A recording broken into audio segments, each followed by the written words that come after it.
Welcome to the Jaguar Podcast, a show where we discuss all things related to Duval County's finest NFL football team, the Jacksonville Jaguars. Blue 42, set, what?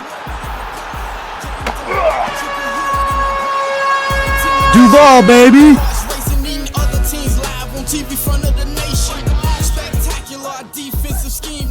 Hey everybody, this is Andrew and welcome to episode 23 of the Jaguar Podcast. In this episode, I'm going to be doing a recap of the game between the Jacksonville Jaguars and the New Orleans Saints. So let's jump into it.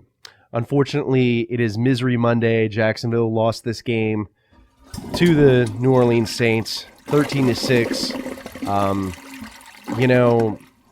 It was just, I think, a little disappointing in my opinion. I felt like we really didn't get the offense going in this game.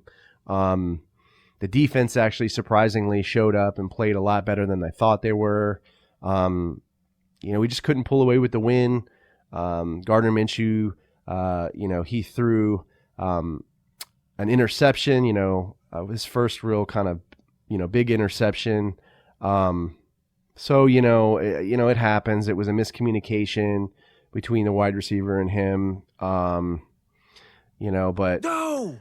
it happens and, we'll move on. But I feel like the offense, didn't play very well in the second half. Wide receivers weren't getting open. They weren't getting separation. So that was just an issue. And I feel like we didn't manage the game very well from a coaching perspective in the first half, towards the end of, as we were reaching halftime. I believe we had this drive going on. We had a lot of momentum. Gardner was moving the ball downfield, moving the chains. We have 40 seconds left and one timeout, and we take a knee and let the clock run out. And Idiot! I just don't understand why we did that. We should have at least tried to get some points on the board.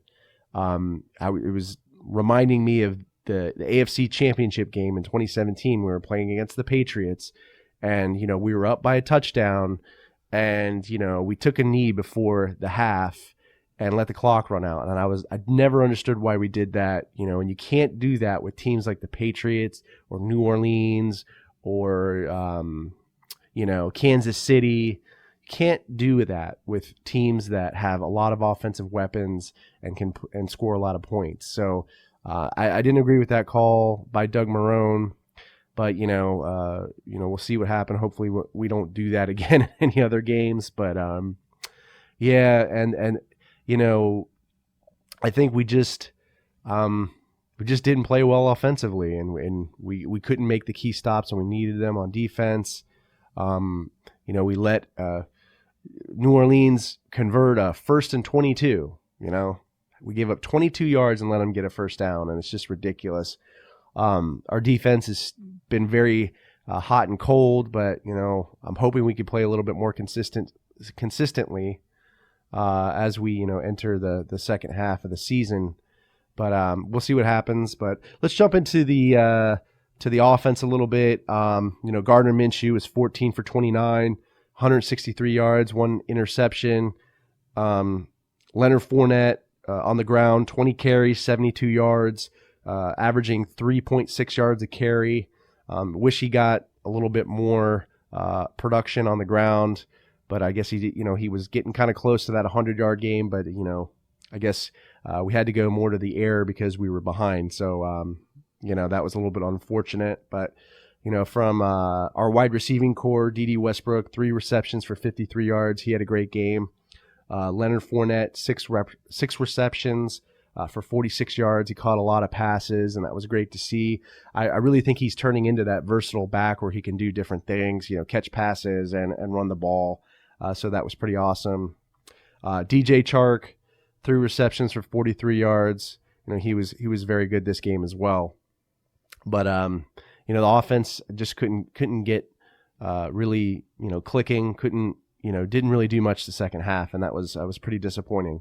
The offensive line, I thought, didn't play very well, especially the right side. Juwan Taylor, he was kind of getting blown off the ball, and Gardner Minshew got sacked, twice on the right side from the right side. Almost fumbled once as well. So That was just concerning. Offensive line has to play better. So I'm really hoping they play better in the next game.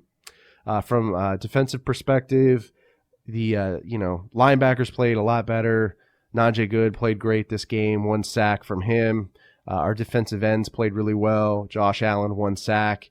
Dewan Smoot, our backup defensive end, 1 sack there, and then 1 sack from linebacker Najee Good. But like I said before, the defense has been pretty hot and cold, not very consistent. We gave up a huge, first down conversion to New Orleans. We gave them 22 yards in the second half. And then we let Taysom Hill scramble around and get some big yardage on us when we needed big stops from our D. So that was not good. On the injury perspective, Jeff Swaim, our tight end, is out with a concussion. That's not good. Hopefully Josh Oliver will be able to step in and can get healthy, but that's a concern. Marquise Lee, who just got off injured reserve, from last season and recovering from his torn ACL, was hurt in this game. He hurt his foot. So it's just more, more drama on the injury perspective for Jacksonville. It seems like, we just can't stay healthy, and that's really concerning. But, from a special teams perspective, Josh Lambo was perfect in this game. 2 field goals.